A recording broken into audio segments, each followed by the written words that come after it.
नमस्कार, जन टीवी उत्तराखंड में आप सभी का स्वागत है। मैं हूं प्रभात। सबसे पहले नजर इस वक्त की हेडलाइंस पर।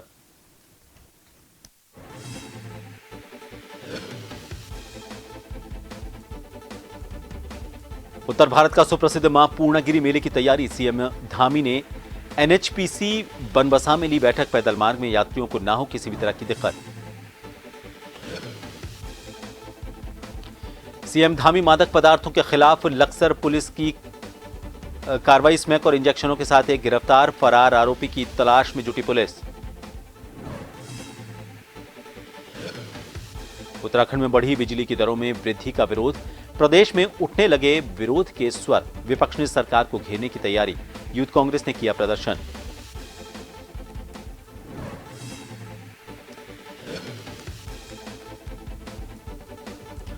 चारधाम यात्रा 10 मई से। सीमित संख्या में श्रद्धालुओं के ऑनलाइन पंजीकरण का लिया फैसला। होटल और बस एसोसिएशन का विरोध का तुगलकी फरमान किया जारी।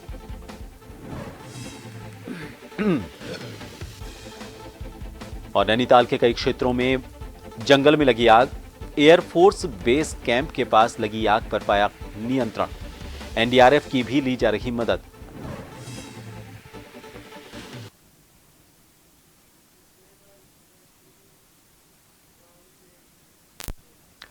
तो चलिए अब खबरों पर विस्तार से नजर डालेंगे। खबर देहरादून से है।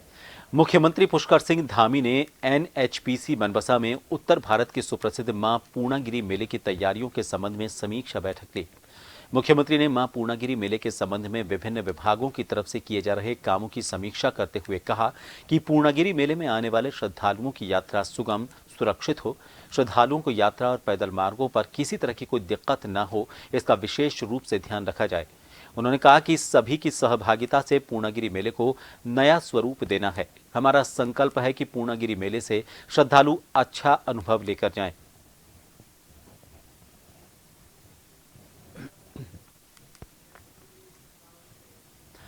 रक्षा मंत्री और बीजेपी के लखनऊ लोकसभा उम्मीदवार राजनाथ सिंह ने अपना नामांकन पत्र दाखिल करने से पहले एक रोड शो किया। राजनाथ सिंह के साथ उत्तर प्रदेश के मुख्यमंत्री योगी आदित्यनाथ भी मौजूद थे।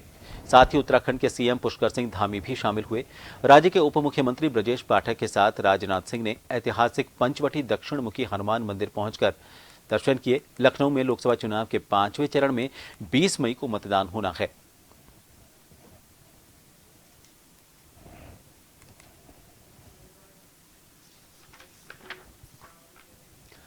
पौड़ी लोकसभा क्षेत्र से कांग्रेस प्रत्याशी गणेश गोदियाल हल्द्वानी पहुंचे। यहां उन्होंने एमबीपीजी कॉलेज में बने स्ट्रांग रूम का जायजा लिया। गणेश गोदियाल ने सीसीटीवी कैमरों के साथ ही स्ट्रांग रूम की सुरक्षा व्यवस्था को देखा। उन्होंने सवाल उठाते हुए कहा कि आखिर स्ट्रांग रूम की बिल्डिंग के बाहर क्यों सुरक्षा व्यवस्था नहीं की गई। इसके साथ ही प्रत्याशी के प्रतिनिधियों के भी स्ट्रांग रूम के बाहर रहने की व्यवस्था की जाए। गोदियाल ने कहा कि उत्तराखंड की जनता ने इस बार बदलाव के लिए मतदान किया है और भाजपा के नेता लोगों की भावनाओं को ही नहीं समझ पाए। केंद्र और राज्य सरकार गणेश गोदियाल को पौड़ी से नहीं जीतने देना चाहती थी, जिसके लिए उन्होंने पूरी कोशिश की।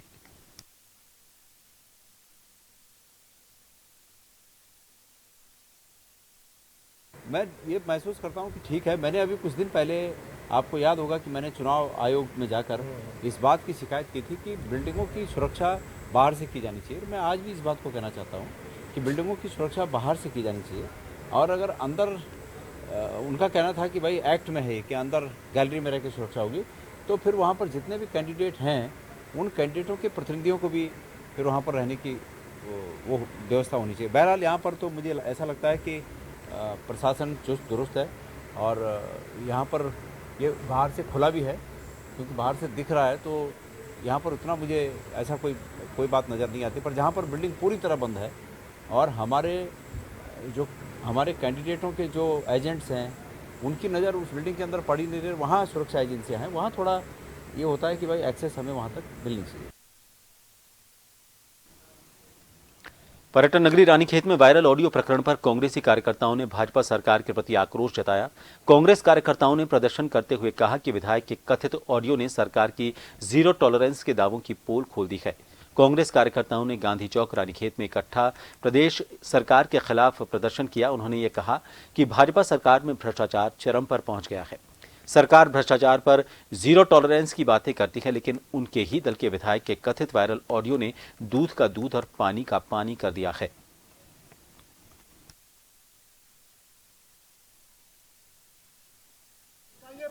क्या किसी भी संवैधानिक सरकार में मंत्री पद पैसे लेकर दिए जाएंगे? तो यह सबसे बड़ा प्रश्न चिन्ह जो है ये भाजपा सरकार पे है, ये धामी जी मुख्यमंत्री जी पे है कि वो जांच कराएं कि जो इस तरह के आरोप लग रहे हैं कि पैसे लेकर के 30 लाख रुपए लेकर के मंत्री पद देने का वादा किया जा रहा है, तो इसके बारे में हमारी ये मांग है कि इस पर जांच हो और जो भी इस पर दोषी है उसके खिलाफ कठोर से कठोर सजा दी जाए। नगर में भीषण गर्मी के चलते लगातार आ रही पेयजल किल्लत को देखते हुए जिलाधिकारी वंदना सिंह के निर्देश पर स्थानीय प्रशासन और जल संस्थान की संयुक्त टीम ने रामनगर क्षेत्र के वॉशिंग सेंटर्स पर छापा मारा और कार और बाइक वॉशिंग पर रोक लगाने के निर्देश दिए। नायब तहसीलदार दयाल चंद्र मिश्रा के नेतृत्व में जल संस्थान की टीम ने ताबड़तोड़ छापामारी की। कार्रवाई के संबंध में जानकारी देते हुए उत्तराखंड जल संस्थान के अधिशासी अभियंता मनोज गंगवार ने बताया कि गर्मी के चलते रामनगर शहर और आसपास के इलाकों में पेयजल की दिक्कत हो रही है। भविष्य में पेयजल की दिक्कत न हो, इसको लेकर जिलाधिकारी के निर्देश पर नगर और आसपास के क्षेत्र में कार और बाइक वॉशिंग सेंटर्स पर यह कार्रवाई की गई है।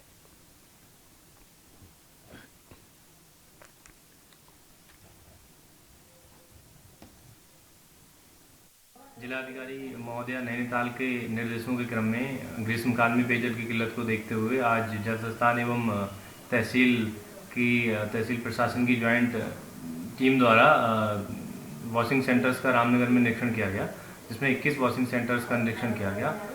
ग्रीष्मकाल में उनको पेयजल का उपयोग वॉशिंग के लिए ना करने के लिए निर्देश दिए गए। वे चाहें तो ड्राई वॉश का प्रयोग कारों को साफ करने के लिए उसमें कर सकते हैं या अन्य वाहनों को साफ करने के लिए। तो इसमें उनको फिलहाल तो जो लोग इसमें पेयजल का उपयोग वॉशिंग में करते हुए पाए गए उनको अभी नोटिस दिया जा रहा है कि वो लोग ऐसा ना करें। यदि उनके द्वारा भविष्य में इस प्रकार की गतिविधियों को पुनः रिपीट किया जाता है तो उनके विरुद्ध जो है वो कानूनी कार्रवाई अमल में लाई जाएगी। उत्तराखंड पावर कॉर्पोरेशन द्वारा 1 अप्रैल से उत्तराखंड में विद्युत दरों में की गई वृद्धि के खिलाफ अब पूरे प्रदेश में विरोध के स्वर उठने लगे हैं, तो वहीं इस वृद्धि को लेकर सरकार को भी विपक्ष घेरने की तैयारी में जुट गया है। आज रामनगर में यूथ कांग्रेस के जिलाध्यक्ष सुमित लोहनी के नेतृत्व में दर्जनों यूथ कांग्रेस कार्यकर्ताओं ने विद्युत कार्यालय पहुंचकर ऊर्जा निगम और प्रदेश सरकार के खिलाफ नारेबाजी करते हुए प्रदर्शन किया। एक ज्ञापन अधिशासी अभियंता उमाकांत चतुर्वेदी के माध्यम से प्रदेश के मुख्यमंत्री को भेजा गया।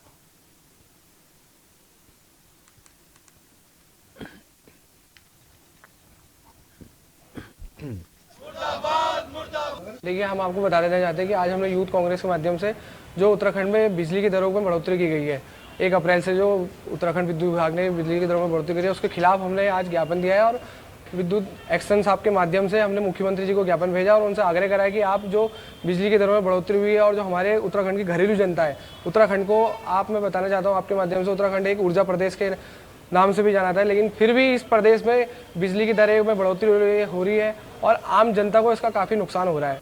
ऐसा है कि हर साल जो है हमारे जो बिजली के खरीद में जो पैसे खर्च होते हैं, इसके अलावा अन्य मदों में नहीं, सैलरी से लेकर के अन्य मदों में जो भी खर्च होते हैं, तो वो विभाग हमारा ARR नए रेट के लिए माननीय नियामक आयोग के पास हम अपना प्रत्यावेदन देते हैं कि हमारे इतने खर्चे बिजली खरीद में हुए, इतने अदर खर्चे हुए। तो उसके आधार पर माननीय आयोग जो है जन सुनवाई भी करता है, पब्लिक के भी राय लेते हैं और सबके राय लेने के बाद माननीय आयोग द्वारा ही जो उचित होता है, उचित अपना उनका कैलकुलेशन होता है, उसके आधार पर ही वो रेट निर्धारित किए जाते हैं और जिसका हमारा विभाग केवल इम्प्लीमेंट करता है। नोएडा से पिथौरागढ़ को सेना का सामान लेकर जा रहा कैंटर लोहाघाट घाट NH में भारतोली के पास ब्रेक फेल होने से दुर्घटनाग्रस्त होकर सड़क पर पलट गया। गनीमत रही कि कैंटर क्रैश बैरियर से टकराकर सड़क पर ही पलटा और सैकड़ों फीट गहरी खाई में गिरने से बाल बाल बचा। दुर्घटना में कैंटर में सवार 7 लोग घायल हुए हैं। कैंटर गिरने की आवाज सुनकर भारतीय जनता युवा मोर्चा मंडल महामंत्री दीपक बिष्ट और उस्ताद होटल के स्वामी निर्मल अधिकारी घटनास्थल पर पहुंचे और कड़ी मशक्कत के बाद कैंटर में फंसे 7 लोगों को सुरक्षित बाहर निकाल लिया।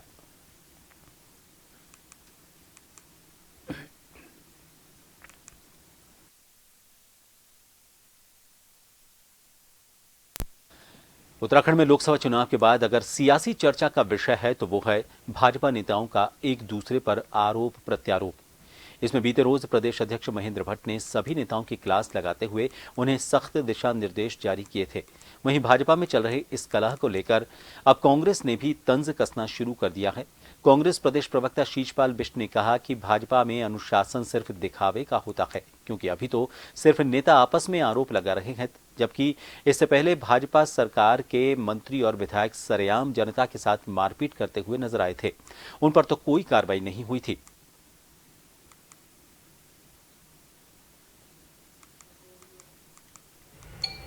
भारतीय जनता पार्टी लगातार जो है चाल चरित्र चेहरे और अनुशासन की बड़ी बड़ी बातें करती है, लेकिन अभी देखने में आया कि जिस तरीके से भाजपा के विधायक ही जो है अनुशासनहीनता कर रहे हैं, उनके पूर्व मंत्री हैं, उनके दर्जाधारी मंत्री हैं, वो भी लगातार अनुशासनहीनता पे उतरे हुए हैं। भाजपा के प्रदेश अध्यक्ष ने जो है अनुशासनहीनता के नाम पर जो है सभी को जवाब तलब भी किया, लेकिन कोई कार्रवाई नहीं हुई, केवल जो है हिदायत देके छोड़ दिया गया। इससे पहले भी जब प्रेमचंद अग्रवाल जी ऋषिकेश में मारकूट करते हुए सरेआम नजर आए थे, गाली गलौज करते हुए नजर आए थे, तब भी जो है अनुशासन के दावे किए गए थे, तब भी जो है उनका जवाब तलब हुआ था, लेकिन कोई कार्रवाई देखने में जो है सामने नहीं आई। प्रदेश की जनता बड़ी निराश हुई थी और आज भी जो है कार्रवाई की उम्मीद है प्रदेश की जनता को। और कुंवर प्रणव सिंह चैंपियन का मामला भी ऐसे था, वो उत्तराखंड की जनता को सरेआम जो है अपमानित कर रहे थे, उसके बाद भी भाजपा के प्रदेश अध्यक्ष ने अनुशासन के नाम पे उनको तलब किया, लेकिन कार्रवाई की हुई क्या हुई? केवल लीपापोती हो रही है। भगवान श्री गणेश का जन्मस्थल डोढ़ी ताल है, जहां पर माता पार्वती ने अपने उपटन से अद्भुत बालक भगवान श्री गणेश की उत्पत्ति की थी। इसका उल्लेख स्कंद पुराण के केदार खंड नामक अध्याय में भी है। कहा जाता है कि एक बार जब माता पार्वती डोढ़ी ताल में स्नान कर रही थीं, तो उन्होंने भगवान गणेश को पहरेदारी के लिए वहां पर तैनात कर दिया। भगवान शंकर ने तालाब में जाने की इच्छा जाहिर की, तो भगवान गणेश ने उन्हें रोक दिया। दोनों के बीच बड़ी बहस हुई और अंत में भगवान शिव ने अपने त्रिशूल से भगवान गणेश का सिर धड़ से अलग कर दिया। तभी से यहाँ पर माता पार्वती अन्नपूर्णा माता और भगवान गणेश डोढ़ी महाराज के रूप में विराजमान हैं। भगवान शंकर मंदिर के द्वार पर सजा के तौर पर पहरेदार के रूप में खड़े। आज वैदिक परंपरा के अनुसार इस मंदिर के कपाट खोल दिए गए हैं।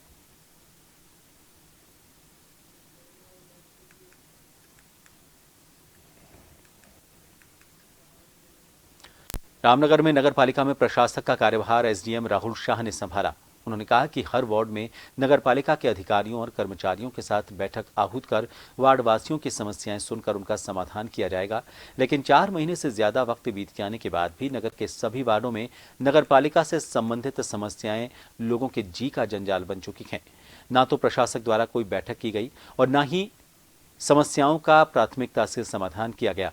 4 महीने से अधिक समय बीतने के बाद भी अगर देखा जाए तो नगर के कुछ इलाकों की सफाई व्यवस्था पूरी तरह से बेपटरी हो चुकी है। कई बिजली के पोल पर लंबे समय से स्ट्रीट लाइट खराब पड़ी है। गर्मी का मौसम आ चुका है, वहीं मच्छरों से फैलने वाली संक्रामक बीमारियां फैलने का भी खतरा बना हुआ है। लेकिन मच्छरों से निजात दिलाने को लेकर अभी तक कोई कीटनाशक दवा छिड़काव को लेकर योजना नहीं तैयार की गई।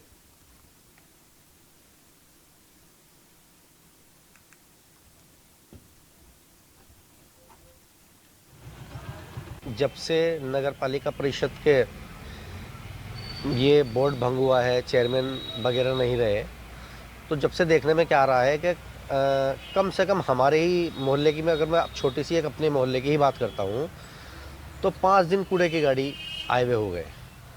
5 दिन कूड़े की गाड़ी भी आए हुए हो गए। नालियों की हालत देखिए, कीड़े तिलमिला रहे हैं।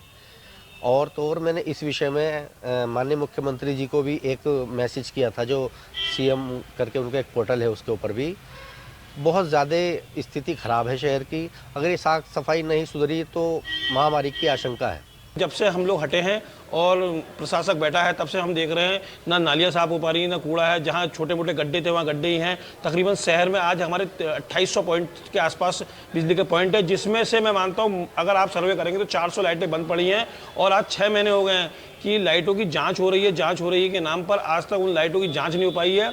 जो लाइटें नगर पालिका द्वारा बोर्ड के पास करने के बाद खरीदी गई थी, अब उसमें क्या अनियमितताएं हैं ये तो वहाँ जो बैठे हुए अधिकारी हैं, जो प्रशासक महोदय हैं, वो बताएंगे।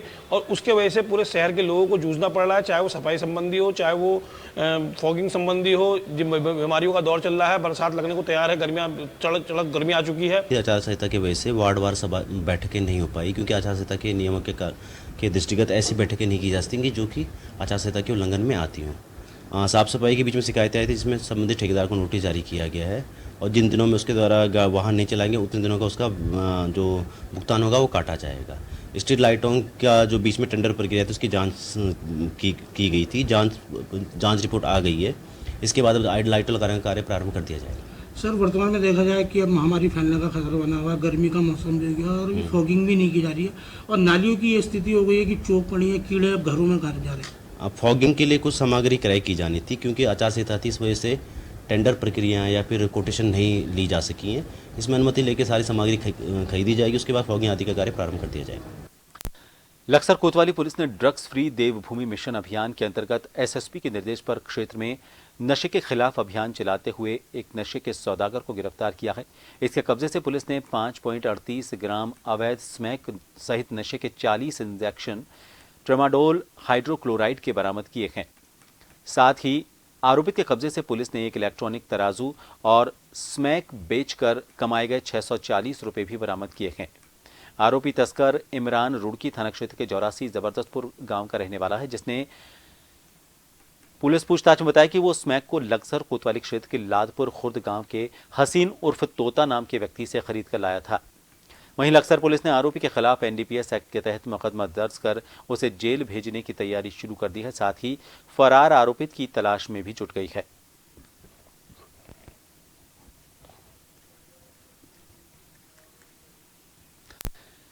राजधानी देहरादून में सुबह भीषण अग्निकांड की खबर सामने आई। शहर के खुड़बुड़ा मोहल्ला में आग से 20 से ज्यादा झोपड़ियां जलकर राख हो गईं। वहीं खुड़बुड़ा मोहल्ला में भीषण अग्निकांड से आसपास के लोगों में हड़कंप मच गया। आपको बता दें कि एक प्लॉट में टीन शेड से बनी 20 से ज्यादा झोपड़ियां राख हो गईं।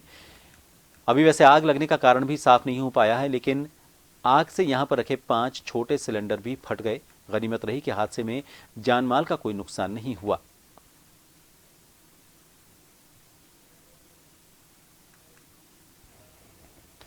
प्रदेश के जंगलों में लगी आग को बुझाने में अब तक वन महकमा असफल रहा है। अब कांग्रेस की माने तो सरकार तो चुनाव में मस्त थी, लेकिन वन विभाग के अधिकारियों ने कोई ठोस कार्य योजना नहीं बनाई थी, जिसका खमियाजा आज जंगलों में लगी भीषण आग के रूप में भुगतना पड़ रहा है।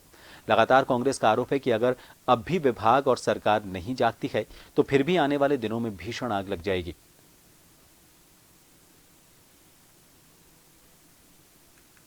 जंगल 1 महीने से ज्यादा समय हो गया है, भयंकर रूप से जल रहे हैं। 550 से ज्यादा जंगलों में भयंकर आग लगी हुई है। अरबों रुपए की संपत्ति जल करके राख हो गई है। पर्यावरण को गंभीर नुकसान हुआ है।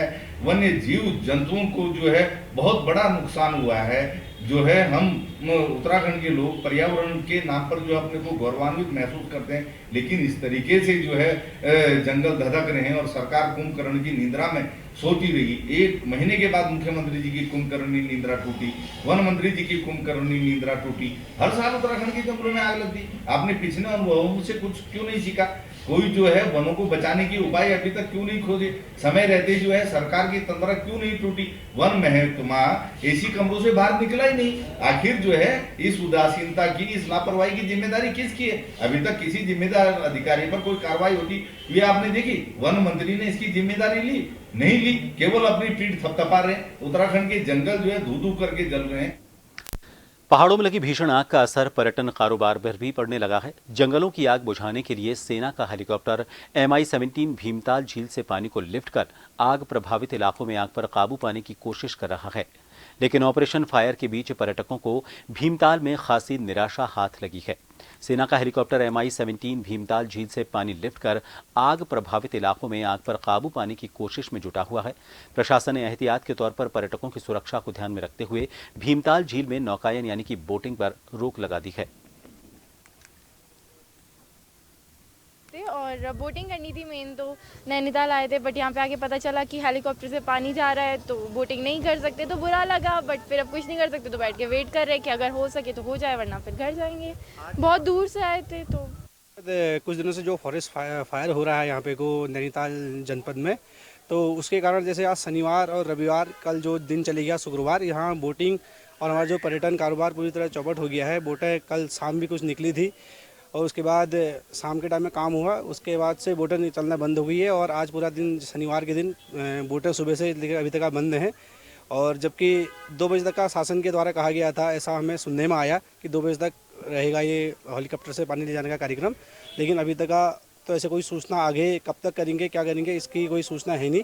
फिलहाल जो हमारा कारोबार है शनिवार का तो पिट ही गया है। आप लोग देख ही रहे हैं, अभी तक कोई सुबह से लेकर शाम तक का कोई बोट नहीं गई है और पर्यटक बोटों के इंतजार में है कि कब देंगे, कब खुलेगा, कब क्या खुलेगा। सब लोग हमसे पूछ रहे हैं, तो हम जानकारी देने में भी असमर्थ हैं उस चीज़ की। हल्द्वानी नैनीताल के कई क्षेत्रों के जंगल में पिछले कई दिन से आग लगी हुई है। एयरफोर्स के हेलीकॉप्टर भीमताल क्षेत्र के एयरफोर्स बेस कैंप के पास लगी आग पर नियंत्रण पा चुके हैं, लेकिन अभी भी कई जंगलों में आग धधक रही है। मुख्यमंत्री पुष्कर सिंह धामी हल्द्वानी पहुंचे और आग पर नियंत्रण के लिए अधिकारियों को दिशा निर्देश भी दिए। यहां तक कि वन विभाग से जुड़े सभी अधिकारियों और कर्मचारियों की छुट्टी भी रद्द कर दी गई है और ऐसे में अब पहाड़ों पर लगी आग को नियंत्रित करने के लिए राज्य सरकार ने एनडीआरएफ की मदद ली है। आग बुझाने के लिए एनडीआरएफ की एक टुकड़ी आग बुझाने के लिए मोर्चा संभाले हुए है। ये नैनीताल वन प्रभाग अभी जो है हमारा काफ़ी संवेदनशील बना हुआ है अग्नि की दृष्टि से, और वनाग्नि की घटनाएं यहाँ पे अप्रैल से काफ़ी तेज़ी से बढ़ी हैं, क्योंकि अभी कोई शीतकालीन वर्षा न होने के बाद अभी भी इसमें कोई हमको बारिश यहाँ पे नहीं मिली है। और अभी जो नया जो फोरकास्ट है उसमें भी कोई बहुत ज़्यादा संभावनाएं इस क्षेत्र में नहीं दिख रही हैं। तो इसमें अभी पीछे हमारी 2-3 लार्ज फायर हुई थी, लार्ज फॉरेस्ट फायर जो आपका पाइन्स है उस क्षेत्र में हुई थी, जो आपकी हाई कोर्ट की कॉलोनी और आपके एयरफोर्स के स्टेशंस के, वहाँ हमने पूरी तरीके से इसको नियंत्रण कर लिया है। आज जो हमारी एक्टिव फायर है वो बेसिकली महेश खान वाला जो हमारा भवाली का क्षेत्र है तो उसमें है, और इसमें हमको अभी पूरा गवर्नमेंट से पूरा सपोर्ट मिल रहा है। आज हमारे पास एनडीआरएफ की जो 15 बटालियन है गदरपुर वाली, उसके भी जो है 40 जवान आए हुए हैं और उनके असिस्टेंट कमांडेंट जो हैं उनके निर्देशन में ये हैं।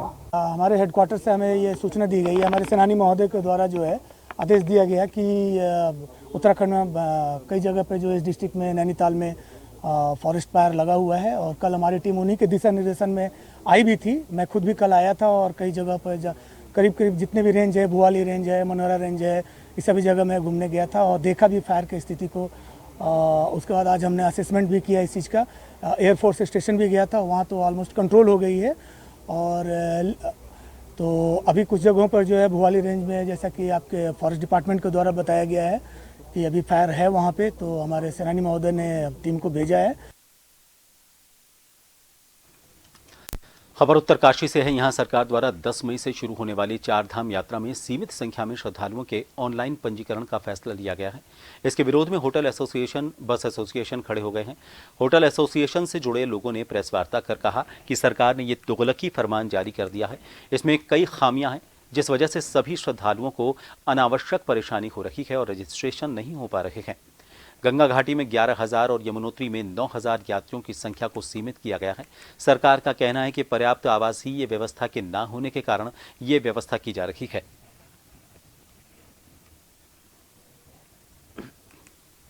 पूरा विश्व खुला है और कोविड के समय अगर हम जब बात करते हैं तो सभी जगह कोविड के दौरान जो है जब कोविड शांत हो गया था तो कोविड में सभी जगह मंदिरों के और मॉन्यूमेंट्स के कपाट मतलब सबके द्वार खुल गए थे। लेकिन सिर्फ उस टाइम जो है इन्हीं सरकार के द्वारा, इन्हीं जो हमारे जो माता जो इसमें अधिकारी गण हैं, उन्होंने किसी दिव्य दृष्टि से किसी ऐसा उन्होंने सोचा कि भाई 4 धाम में उन्होंने उसके बाद इसको बावजूद बंद रखा। तो इस तरह से कुठाराघात करना और फिर दोबारा रिपीट कर रहे हैं। लास्ट ईयर भी इन्होंने ऐसे किया कि संख्या निर्धारण करने के पश्चात जब लोग हजूम यहाँ पे हरिद्वार में ऋषिकेश में जब आ गया था कपाट खोलने के एक दिन पहले, तो इनको विवश होकर के खोलना पड़ा, जबकि पीओ से जब इनको ऑर्डर आया। तो इसलिए इस तरह की जो चीजें हैं कहीं ना कहीं से हमारे पर्यटन प्रदेश को अतिथि देवो भव जो हमारा भाव है उसमें कहीं ना कहीं से कुठाराघात है। और पर्यटन सचिव महोदय ने आवासीय सुविधाओं का न होने के कारण जो चारधाम यात्रा के अंदर जितने भी होटल्स आते हैं उनका कहना है कि आवश्यक सुविधाएं उपलब्ध नहीं हैं पर्याप्त मात्रा में। इस बयान का हम कड़ा विरोध करते हैं और मैं बताता हूं कि हमारे पास जो डाटा है उत्तरकाशी और गंगोत्री का, उत्तरकाशी और यमुनोत्री का, हमारे पास उत्तरकाशी में 30,000 लोगों के बेड प्रतिदिन के हिसाब से लोग यात्री आराम से रह सकते हैं। सरकार ने जो नियम लागू किया है वो 9,000 यमुनोत्री धाम के लिए प्रतिदिन और गंगोत्री के लिए 11,000 प्रतिदिन का किया है। इस संख्या का हम कड़ा विरोध करते हैं। ये लिमिटेशन नहीं होनी चाहिए। हम जब 30,000 लोगों को यहाँ पर रहने के लिए अकोमोडेट कर सकते हैं, आप लोगों को पर्यटन सुविधाओं को बढ़ाना चाहिए, पार्किंग की फैसिलिटीज़ हो गए, रोड्स बनाइए, दूर संचार की व्यवस्था कीजिए, ना कि आप यात्रियों को रोकने का काम करें। उत्तराखंड में 10 मई से शुरू हो रही चार धाम यात्रा को लेकर शासन और प्रशासन की तैयारी लगातार जारी है और इसके साथ ही बद्री केदार समिति द्वारा सुदूर देश में बैठे हुए श्रद्धालु पूजा और दर्शन की व्यवस्था करने के लिए डिजिटल माध्यम का इस्तेमाल कर रहे हैं। बद्री केदार समिति के अध्यक्ष अजेंद्र अजय ने यह बताया कि पिछले वर्ष से हमने डिजिटल IT का इस्तेमाल करना शुरू किया था। इस साल अभी तक 60,000 लोगों ने ऑनलाइन पूजा के लिए अपनी बुकिंग की है। इसके साथ ही उन्होंने बताया कि जो श्रद्धालु ऑनलाइन प्रक्रिया के माध्यम से पूजा के लिए अपनी बुकिंग नहीं कर पाते हैं, उनके लिए हमने ऑफलाइन बुकिंग की सुविधा उपलब्ध कराई है। वाला नहीं, वो तो ऑनलाइन वाला ना, ये ऑनलाइन वाला है। लेकिन गत वर्षों से हमने जो मंदिर समिति है उसमें डिजिटल तरीके से और IT का अधिकतम उपयोग करना प्रारंभ किया था और इस अनुरूप हमने ई-ऑफिस, ऑनलाइन पूजाएं, इस तरीके की व्यवस्थाएं भी प्रारंभ की हैं और उसका हमको सुखद परिणाम देखने को मिल रहा है। इस वर्ष अभी तक लगभग एक सप्ताह के भीतर में बद्रीनाथ और केदारनाथ धाम में ऑनलाइन पूजा के माध्यम से 1 करोड़ 20 लाख की अब तक मंदिर समिति को आय हो चुकी है और लगभग 7,000 लोगों ने केदारनाथ जी और बद्रीनाथ जी में विशेष पूजा अर्चना, अभिषेक इत्यादि के लिए बुकिंग की है और हमें उम्मीद है कि आने वाले समय में और इसमें वृद्धि होगी। और इसके अलावा हमने जो कि कई यात्री ऐसे होते हैं कि जो ऑनलाइन पंजीकरण नहीं कर पाते, ऑनलाइन बुकिंग नहीं कर पाते हैं, उनके दृष्टिगत रखते हुए ऑफलाइन पूजा बुकिंग का भी हमने विकल्प रखा है। इन सभी खबरों के साथ फिलहाल के लिए इस बुलेटिन में इतना ही। नमस्कार।